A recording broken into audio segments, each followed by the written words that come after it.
Muy buenas chicas y chicos, ¿qué tal? ¿Cómo estáis? Bienvenidos un jueves más al canal de Easy. Esta semana vengo a hablaros sobre el manejo activo para una lesión de ligamento cruzado anterior. Como obviamente es imposible que yo pueda resumir en 7, 8, 10 minutos todo lo que necesitamos saber para tratar esta patología, lo que voy a hacer en este vídeo es resolver algunas de las cuestiones que sé de primera mano que como fisios nos surgen cuando una persona entra a consulta y nos dice que acaba de ser operada de un cruzado. Preguntas como ¿cuándo puedo hacer esto? ¿Cuándo puedo hacer lo otro? ¿Cuándo la bici? ¿Cuándo la sentadilla? ¿Cuándo? Y sobre todo, ¿qué criterios necesito que se cumplan para pasar de una fase a otra? Cuando resolvamos estas dudas, lo que habremos hecho será resumir todo lo que necesitamos saber para tratar de forma coherente a una persona en estos primeros 3 meses después de haber sido operado o operada de este tipo de patología. Recuerda suscribirte al canal si no quieres perderte ninguno de los vídeos que subimos todos los jueves a las 7 y te animo a que, si aún no lo haces, nos sigas en redes. Tienes todos los links en la descripción del vídeo. Y dicho esto, vamos allá. Lo primero de todo, algunos conceptos generales que quiero que tengáis en mente, ¿vale? No me voy a poner a explicarlos todos porque los tenéis aquí, pero sí que quiero que os quedéis con este recuadro azul y voy a recalcar solo una cosa, y es que en general tenemos bastante miedo de incluir ejercicios en cadena cinética abierta para trabajar el aparato extensor, los extensores de rodilla, el cuádriceps. Pero se ha demostrado que al caminar se ejerce más tensión sobre el ligamento cruzado anterior que haciendo un leg extension con 3 kilos. Con lo cual, no tenemos que tenerle miedo a estos ejercicios. Cuando la persona vaya progresando y ya haya que meterle más peso, porque si no, no está trabajando nada de intensidad, entonces ya sí habrá que tener en cuenta cosas como por ejemplo el rango de movimiento. Se suele limitar los últimos grados de extensión porque ahí sí que se puede generar un poquito más de tensión sobre la plastia, pero ya os digo que esto es con pesos mucho más altos. Es muy seguro trabajar las extensiones de rodilla con cargas relativamente bajas en una cadena cinética abierta, no habría ningún problema. En cada fase van a haber unas dimensiones y unos criterios de paso de fase. Las dimensiones son las cosas a las que nos tenemos que dirigir, las cosas que van a haber que trabajar en esa fase.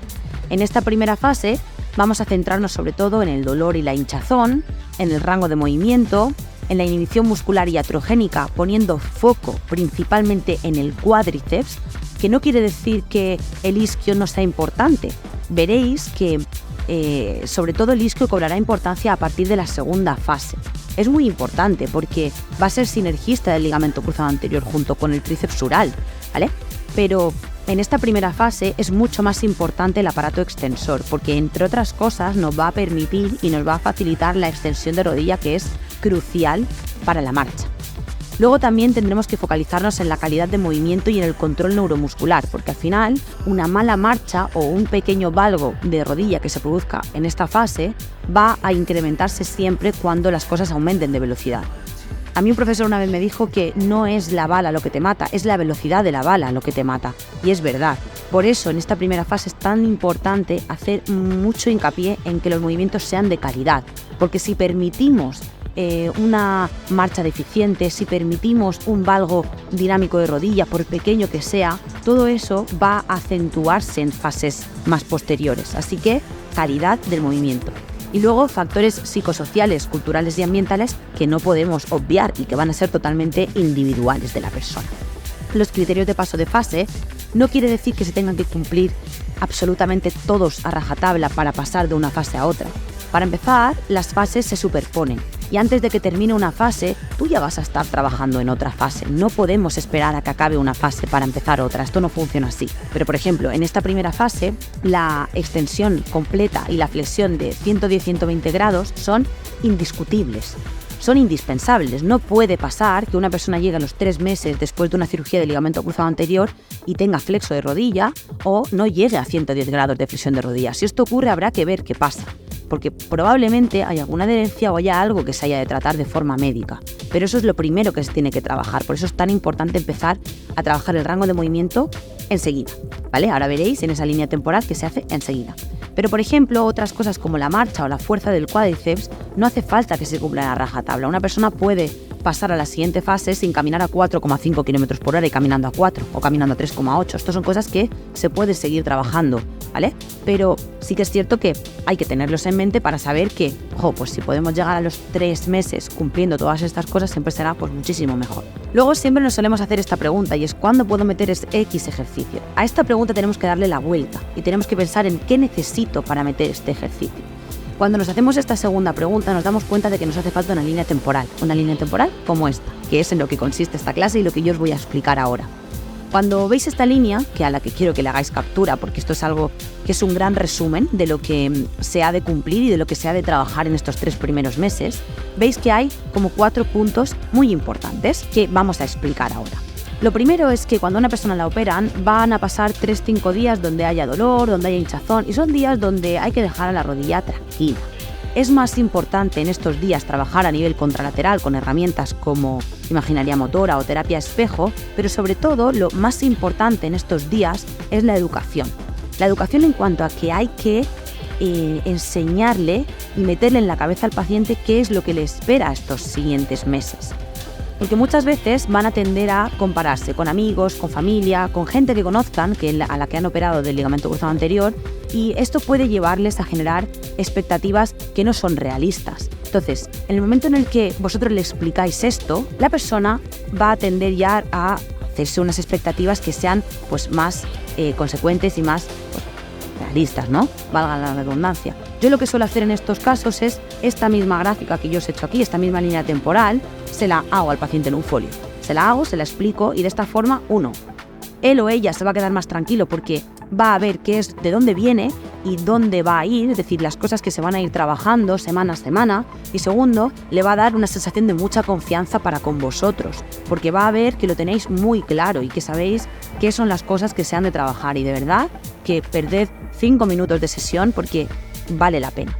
Una vez dicho esto, cuando pasan estos 3-5 días, por donde vamos a empezar es por el pie, porque el pie hay que prepararlo para el apoyo que va a venir después. El pie se puede empezar a trabajar a través de mecanismos como flexoextensión y ya va a hacer también que se active un poquito el tríceps sural, también movimientos de inversión o eversión de la articulación subastragalina, ¿vale? Cosas así van a ser muy importantes, movimiento de la musculatura intrínseca, del arco plantar, generar movimiento en el pie, en la articulación para preparar para el apoyo.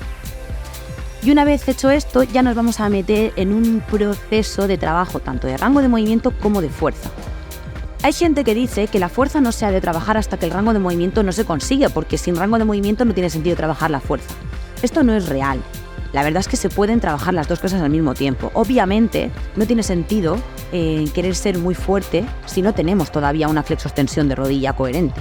Pero es que no quiere decir que tengamos que esperar a tener uno para empezar a trabajar la otra. De hecho, trabajar el cuádriceps nos va a ayudar mucho a trabajar la extensión de rodilla, ¿vale? Una cosa es los movimientos pasivos que vosotros podáis hacerle a la persona en camilla y otra cosa es los movimientos activos que pueda hacer esa persona para integrar esos grados que vosotros le habéis dado anteriormente. De forma que en cuanto al rango de movimiento, lo primero y lo indispensable es la extensión, porque la extensión completa nos hace falta para caminar, la flexión completa no, pero la extensión completa sí. Con lo cual, lo primero, la extensión. Y al mismo tiempo ir ganando flexión. ¿Por qué? Pues porque a las 3 semanas, que es uno de los puntos clave de esta primera fase, la persona tiene que poder caminar aunque sea con muletas, ¿vale? Cuando vaya la persona quitándose muletas, ellos siempre van a tender a quitarse la muleta del lado malo para cargar el peso en el lado bueno. Pero tenéis que intentar que sea al revés, que se quiten la del lado bueno para cargar el peso en el lado afecto, ¿vale? Y luego la bici. Cuando pongo bici en 3 semanas, no quiere decir que la persona a las 3 semanas tenga que estar pedaleando con el rango de flexoextensión completo, no. Pero sí que es cierto que ya va a poder realizar un trabajo de bicicleta que es brutal porque nos ayuda a transferir la fuerza de una extremidad a la otra, nos puede servir para trabajar la fuerza en función de la resistencia que pongamos y también nos ayuda a integrar esta movilidad que hemos trabajado anteriormente. Así que se puede trabajar la bici con la extensión completa que ya tiene que tener a las 3 semanas, desde luego, y con los grados de flexión que tenga. Sabiendo que a las 4 o 6 semanas esta persona tiene que haber conseguido 110-120 grados de flexión pasiva, ¿de acuerdo? Una vez pasado esto, vamos a llegar al punto de apoyo consolidado.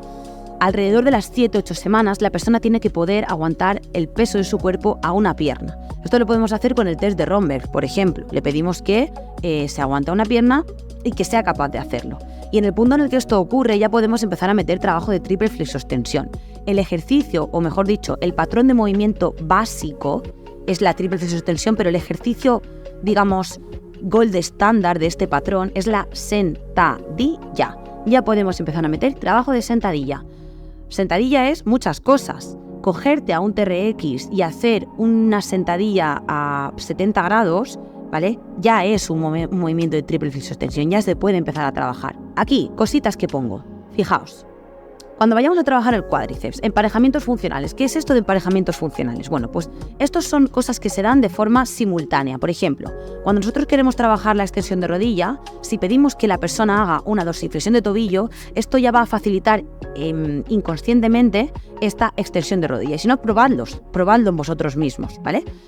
Podemos pedir movimientos en los que se requiera de extensión de rodilla al mismo tiempo que la persona hace una dorsiflexión de tobillo, tanto de pie como tumbados como sentados, da igual.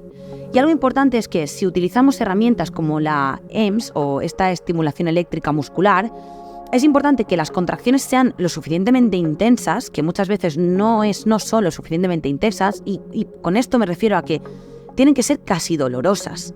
La realidad es que una contracción, para utilizar el EMS bien utilizado, tiene que estar la contracción justo por debajo del umbral de dolor, tiene que ser incluso molesta, pero es importante que no supere los 6 segundos de contracción, porque cuando se hace esta contracción con una extensión completa, en este momento de la rehabilitación, si nos pasamos de tiempo, podemos generar edemas óseos, ¿vale? Así que cuidado, porque si superamos mucho estos segundos y lo hacemos repetidamente, podemos generar un edema óseo con este choque femorotibial, y esto no nos interesa porque nos va a llevar problemas a largo plazo. Una vez dicho esto, no podemos olvidarnos de los factores psicosociales que van a acompañar a la persona siempre, a lo largo de todo el proceso, ¿ok? Y como veis aquí, y ya es lo último que digo, es que, como decía antes, las fases se superponen. En el momento en el que la persona tiene el apoyo consolidado, ya estamos en una segunda fase. No me voy a meter a hablar sobre las dimensiones y los criterios de esta segunda fase, pero realmente ya empieza aquí.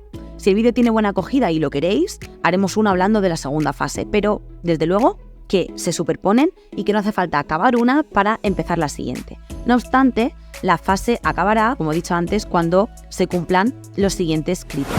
Bueno, chicas, chicos, pues hasta aquí el vídeo de hoy. Espero que os haya ayudado a ordenar vuestras ideas, que os haya servido y sobre todo que lo podáis aplicar lo antes posible.